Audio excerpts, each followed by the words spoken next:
সমুদ্রকন্যা কুয়াকাটায় ঘুরতে গিয়ে আমার হলো নতুন এক অভিজ্ঞতা, যেটা এর আগে আমার কখনোই হয় নাই। আমার মনে হয় আপনারাও কেউ এরকম কিছু এর আগে কখনোই দেখেননি। তো যখনই আমি বিচ পার দিয়ে হাঁটতেছিলাম, হঠাৎ করে আমার চোখে পড়লো কিছু বাচ্চারা খেলা করতেছে। আমি একটু কাছে যেতেই দেখলাম ব্যাপারটা অন্যরকম। ওরা আসলে খেলা করতেছিল না, ওরা গদ থেকে লাল কাঁকড়া গুলারে ধরে ধরে বের করতেছিল।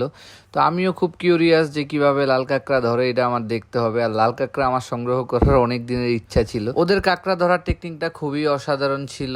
যেহেতু দিনের বেলা কাঁকড়াগুলা গর্তের ভিতরে থাকে, ওরা কি করতেছিল, বোতলে করে পানি নিয়ে এই গদের ভিতরে দিতেছিল, যার ফলে কাঁকড়াগুলা বাইরে বের হয়ে আসতেছিল। আর ওই সুযোগে ওরা কাঁকড়াগুলারে ধরে ফেলতেছিল। আমরা জয়েন হওয়ার পর থেকে অনেকক্ষণ হয়ে গেছে, একটা কাঁকড়াও পাইতেছিল না। প্রত্যেকটা গদের ভিতরে পানি দেওয়ার পরে কিছুই বের হইতেছিল না। তো আমরা পুরোপুরি হতাশ হয়ে পড়তেছিলাম যে আসলেই কি আমরা কাঁকড়া এখান থেকে পাবো কিনা। যেহেতু এর আগে আমি এরকম কিছুই দেখি নাই, তো আমার মনে হইতেছিল ওরা আজগবি কথাবার্তা বলতেছিল, আর ওদের কাছে কোনো কাঁকড়াও ছিল না।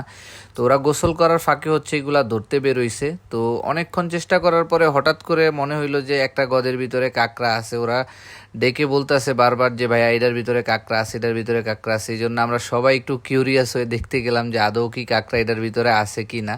তো এইদিকে একটা পিচ্চি দেখেন সমুদ্র থেকে পানি আনতেছে, পানি আনার পরে দিতেছে। যেহেতু ওর আনতে অনেক কষ্ট হইতেছে, আমার মনে হইলো বাচ্চা মানুষ, এই জন্য আমি ওদের হেল্প করা শুরু করলাম। আর বিচ পারে প্রচন্ড পরিমাণ রোদ ছিল, যেই জন্য আমার চশমাটা ইউজ করতে হইতেছিল বারবার। আমি মোটেও প্রস্তুত ছিলাম না এখন যেটা দেখতে পাইলাম ওইটার জন্য। তো এইখানে সত্যি একটা কাঁকড়া আছে, এটা সত্যি আমি বুঝতে পারি নাই যে আদৌ এটার ভিতরে কাঁকড়া থাকবে।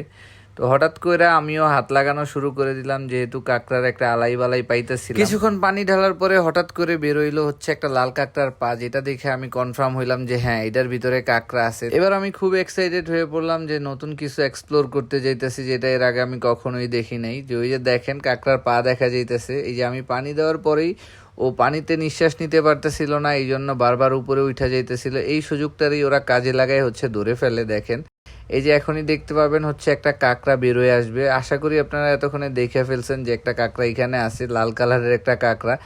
আর জাস্ট একটু কল্পনা করেন ওদের মনে কি রকম মনোবল ও সাহস থাকলে ওরা এই কাঁকড়াটারে কোনো কিছু ছাড়াই ধরে ফেলছে। দেখেন কিভাবে এই যে কাঁকড়াটা ধরে আমার কাছে দিছে। আমি একটু ভালোভাবে দেখে নিতেছিলাম যে কাঁকড়াটার ও যেই জোরে ধরছে এটাতে কি ওর কোনো ক্ষতি হয়েছে কিনা। এরপরে আমরা যেই পটটারে আনছিলাম ওই পটটার ভিতরে ওরে রাখার জন্য আমি নিয়ে যাইতেছিলাম। তো যখনই আমি ওরা একটু ধুইতে নিছি, ওই সুযোগে পালানোর চেষ্টা করতেছিল, কিন্তু ওদের জন্য আর পালাইতে পারে নাই গা। এরপরে আমরা ওই পটটার ভিতরে ওরে রাইখা আরো একটা গদ বিছায় বের করছি, যেখানে কাঁকড়া থাকার সম্ভাবনা আছে।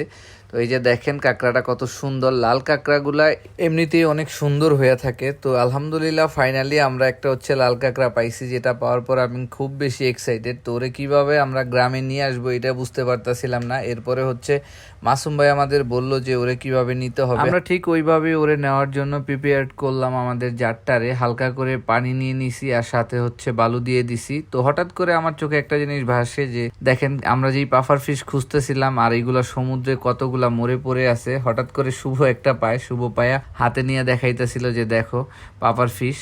অন্যদিকে সমুদ্র পাড়ে বাচ্চাগুলা খেলা করতেছিল। সত্যি ব্যাপারটা দেখার মতো ছিল। আর ওরা কাঁকড়া ধরতেছিল। তো ব্যাপারটা খুবই সুন্দর। ওদের থেকে আমরা একটা কাঁকড়া নিয়ে নিই, এটার জন্য যদিও আমরা ওদেরকে একটা উপহার দিয়ে আসি। তো ওরা ওদের মতো খেলা করতেছে। আমরা ওদেরকে বলে আসছি যে আমরা যখন ব্যাক করব তখন যেন আরো বেশি করে নিতে পারি। এরপরে আমরা চলে যাই আমাদের নেক্সট গন্তব্যে, যেটা ছিল কিনা এর চাইতেও বেশি সুন্দর কিছু। যদি ওই ভিডিওগুলো দেখতে চান অবশ্যই আমাদের পেজটা ফলো দিয়ে আমাদের সাথে থাকবেন। আজকের ভিডিওটা এই পর্যন্তই। আল্লাহ হাফেজ, সবাই ভালো থাকবেন।